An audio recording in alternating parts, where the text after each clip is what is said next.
Hey everybody, it's Mrs. Curtis. Today we're going to be drawing a Gond-inspired fish. It's going to look something like this when it's done.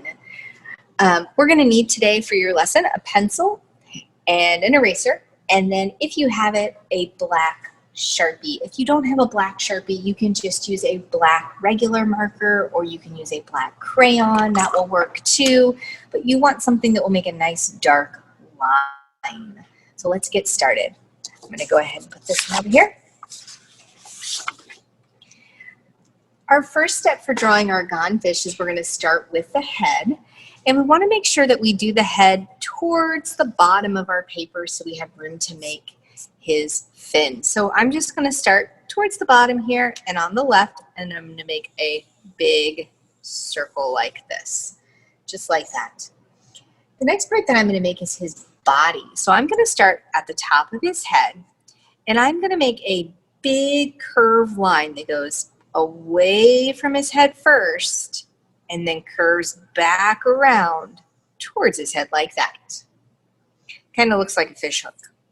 All right, I'm going to do the same thing at the bottom of his body. I'm going to start right along, or the bottom of his head. I'm going to start right along the bottom of his head. I'm going to come out and I'm going to go closer and closer. This is called tapering. Keep going closer, closer, all the way around. Just like that. And we can go ahead and close up the back end of his tail. So I'm going to go ahead and close this up. And attached to the back of his tail, we're going to add his tail fins. We're going to add his tail fins. So I'm going to make a line coming straight out from his tail. And then I'm going to make a petal or leaf shape on each side of that. So I'm going to make a leaf shape here, and I'm going to make a leaf shape here. And that's going to look like his tail fins, just like that. The next thing I'm going to add are the fins on his body. So I'm going to make one fin at the bottom of his body right next to his head, just a U shape like that. And then I'm going to do one right across from it on the top of his body. And you can see where this top one's going to be, his tail might be in the way. So I'm just going to draw part of that fin where you would see it on the other side of his body. And I'm going to make some back fins. I'm going to do the same thing. I'm going to draw one fin here. And then right across from it, I'm going to draw another fin. On his face, we want to go ahead and add his mouth and his eye. So I'm going to start by making a big oval like this. And I'm going to cut it in half. And I'm not going to color it in yet, but this part here is going to be colored in with our black. So don't do anything with it yet with your pencil, but keep in mind that's going to be colored in black. I'm also going to add his mouth. I'm going to give him a nice big smile on his face. Now, Gond fish or Gond drawings are distinguished by all the fancy patterns that they use. So the next step is to add the patterns. You have on your Canvas page the pattern sheet, and you can use any of these patterns on your fish. You don't have to do yours just like mine. I'm going to go ahead and add patterns to mine. And again, you can follow along and do the same patterns, or you can make your own patterns on your fish. So I'm going to go ahead and start on mine. And I'm just going to add, I think I'm going to add some kind of rainbow shape in here. And I'm going to repeat that over and over again as it gets smaller. That looks pretty good. And I'm going to do the same thing on that bottom fin. Remember, you can do your own patterns. You don't have to copy mine. I think I'll make them all look the same. And this one, I just see part of my design. I think I'm going to add almost a collar on my fish like this.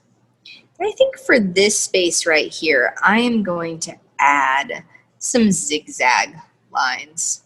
I'm going to add some zigzags for a pattern.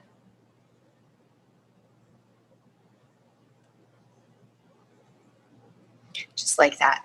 I'm going to also add some scale shapes on my fish. I think I want to make it look like he's got lots of scales. So I'm going to add that U shape in here, and I'm going to repeat that over and over again. When we're creating patterns, it's important to create a pattern, you have to repeat the shapes again and again. So we're going to keep repeating them. Whatever shapes you decide to use, you want to make sure that you're creating some patterns and repeating them. I'm going to go ahead and speed up this video and finish up my patterns, and you can finish up your patterns. And then we will meet back here and I will show you the next step.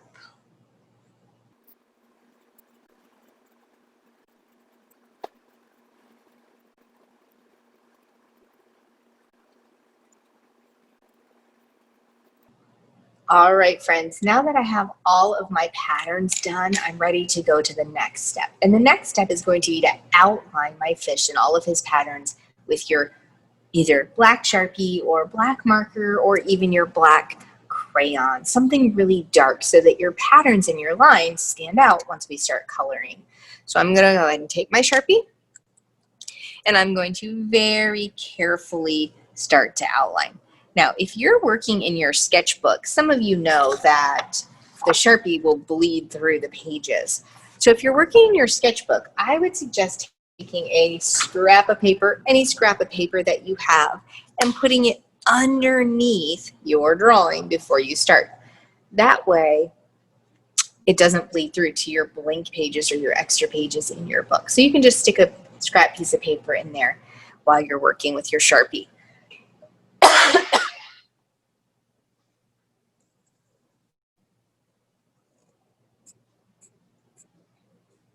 All right, I'm going to go ahead and continue to add my Sharpie and outline carefully with my Sharpie. This is the end of part 1 of our Gone Fish lesson. So I want you to finish up part 1. Remember, when you are done with part 1, you will hit the next button at the bottom to go to part 2. You've got to make sure you hit that next button to get to the next part of the lesson. So I'm going to finish this up and you're going to work on yours.